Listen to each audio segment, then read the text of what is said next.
I am an absolute moron. Oh my gosh. It also doesn't help that it's 2300 and it's well past my bedtime.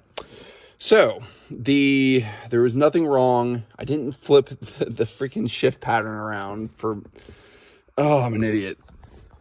So, I always, my brain was thinking manual transmission neutral. This thing doesn't only wiggle side to side when it's in this orientation. So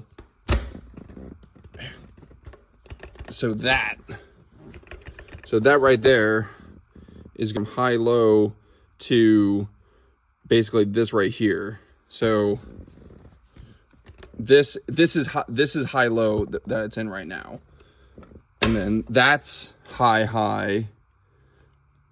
Focus. That's high right there.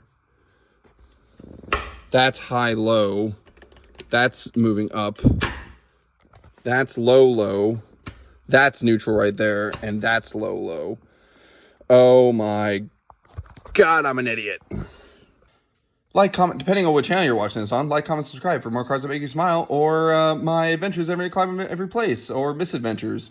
Or if you just want to see me be a moron at 11 o'clock at night. I'm going to bed now.